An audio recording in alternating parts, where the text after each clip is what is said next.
everybody, and welcome. This is your normal bird lady reporting on the scene and in living color, and this is going to be a different type of video from me, i.e., it's not about Katie Joy, and this is my dashing co-host Figaro, but you can call him Fig. He's a real bird. He's not a real bird. Yes. He does not like it when I have my hair down, so we're not going to force him to stay on my shoulder. I could prove it.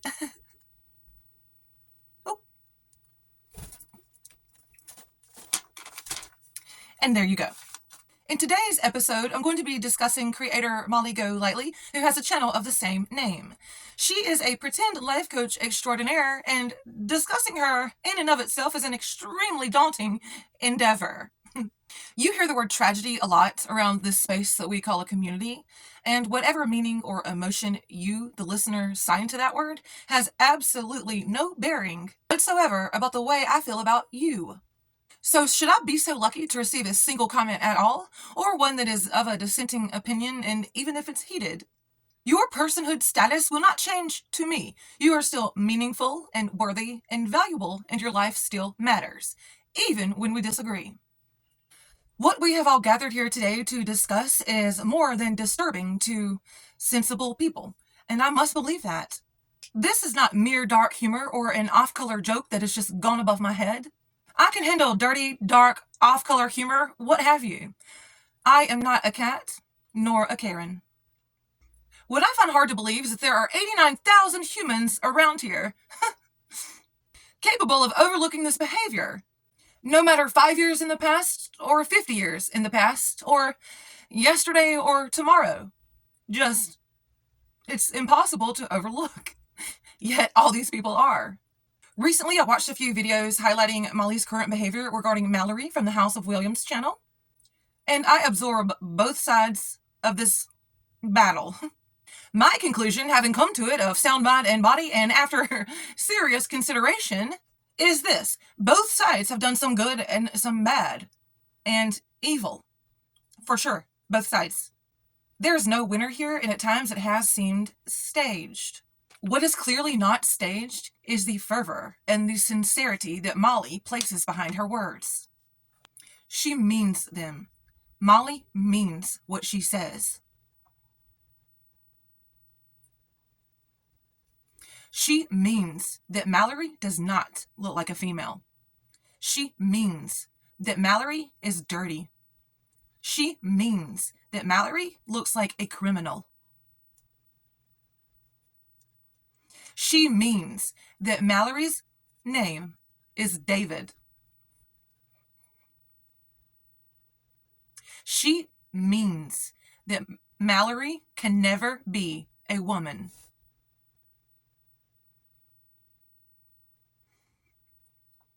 Where anyone gets off determining that for another person is absolutely beyond me. That is something that goes above my head. Staged, fake, attention grab for profit. If it started out that way, staged, and if I were Mallory, I would consider it staged no more. Hate speech is intolerable, and perchance it was not decades ago, way back when brains were still developing. But for certain now, it is certainly intolerable, not to be tolerated, not allowed. And at that point, in my uninformed mind, game over. If I were Mallory, fun time finito. I think that what we've seen and heard recently, we, the viewers, have every right to be asking some serious questions. Though we absolutely have that right, in my outlook, it would simply be a waste of our breath. Instead, why not appreciate YouTube finally taking warranted action against a creator? And if any of you know my history, you know how hard that is for me to say that. It is extremely hard for me to say anything pro Team YouTube. One day I was here amongst all of you beautiful people, and then the next day, gone. And I was stripped of any outlet to ask questions or to find out why. Thusly, I came to find myself at the bottom of a bottomless rabbit hole researching censorship. And I am greatly, mostly opposed to it. And here's my exception. Rules should cover everyone like a blanket wherever they apply. Hate speech, bigotry, and bullying are applicable here, and they are outlined just like a constitution. If you break them, here is your consequence. To live a public life out on the internet and then to have it suddenly taken away from you must be extremely jarring. I would imagine that one would be trying to do everything that they can to take their mind off of it. Things like riding a bike, learning to knit, taking a hike, talking to your partner or your progeny, should you be so blessed. Visit your mom. Hear her. Really hear her when she speaks. Make memories with your elders and crafts with your children. Teach yourself how to more softly speak to those that you claim to love. Debt is a heck of a drug, and just like drugs, bad things will be done in its name. Hell is a staircase spiraled with deeds, actions. And here are some of Molly's most recent and unrecent actions. Thievery, for which community service was ordered and completed.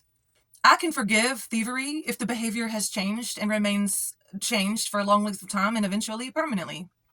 Next action, unabashed, demeaning language regarding extra amazing little happy troopers with trisomy. The most precious among us.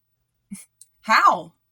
I cannot forgive her this, as my aforementioned parameters have not been met. Next action, pretend play peaceful protesting.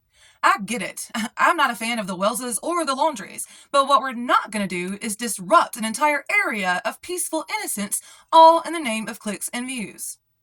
Forgivable? Sure. Not my circus, not my clown. But also very uncouth. Talk about couthless Katie. How about Molly the Malevolent? Now, the more recent we get, the more atrocious her crimes of moral ineptitude become. Fair warning. Of course, like much of my lists, they are never complete and most assuredly misordered.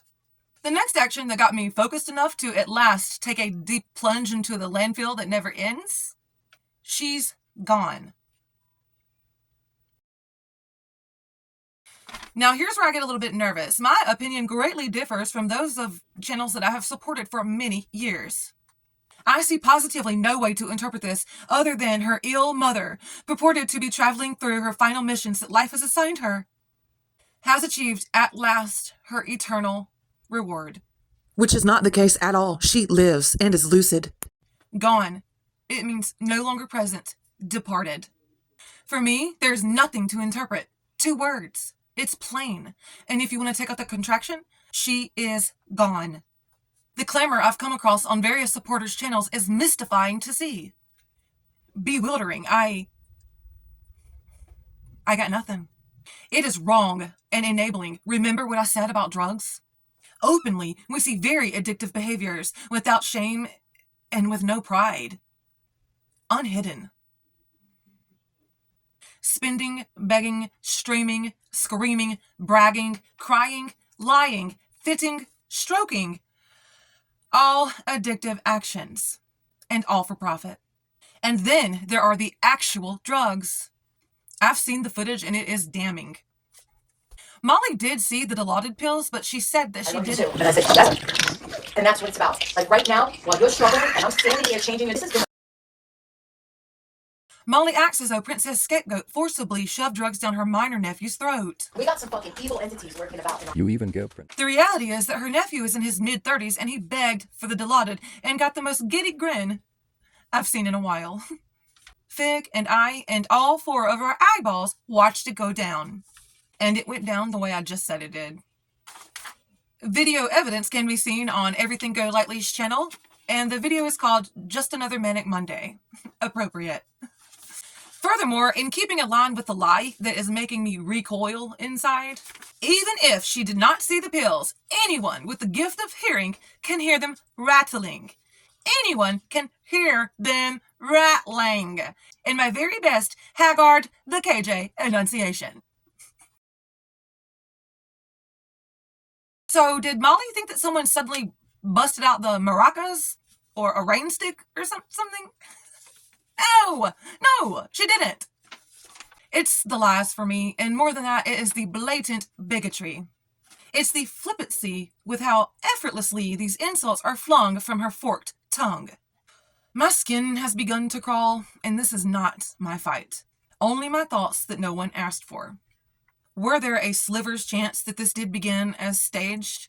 At this point of seemingly no return, I find myself wondering why Mallory hasn't blasted some behind-the-scene text messages, or, who am I kidding, some poorly executed talk-to-texts, some behind-the-scenes planning. Probably blowback is a fear. I don't know, guys. What do y'all think? Asterisk. I know Mallory's past behaviors have been abhorrent and deplorable, and very much on par as far as the evilness and vile calculator compared to Molly, and in some instances I actually believe that Molly and Mallory are on a very even playing field. I know about Mallory's St. Jude stunt. I know about Mallory making fun of a multiple stroke victim. I know about Mallory in the Las Vegas videos and the claiming someone was going to harm her permanently. I know about the very odd way she likes to collect money. I know all about her snickery and her sneakery. I know all about her look-shaming a former fellow trans female friend. All of it is shocking and audacious for certain. And again, I say, on nearly all accounts, Mallory and Molly's playing field is very close to being even. End asterisk. My moral compass just points to Molly being the greater of two evils in this case. YouTube found her to be full of hateful speech, bashery, I invented that word, bullying, and harassment. Molly was struck because Molly broke the rules. And if nothing else had swayed my mind's meter up until this point, it is the glaring disregard for YouTube's terms of service for me. And please remember how big of a statement that is for me to make. I'm still picking up my own pieces. Surprising as it may be, rules do indeed apply to Molly Golightly as well. Thank you everybody for watching. I hope you enjoyed it. Thank you for being here if you are, and if you aren't, I hope you are eventually. Mwah. Bye guys.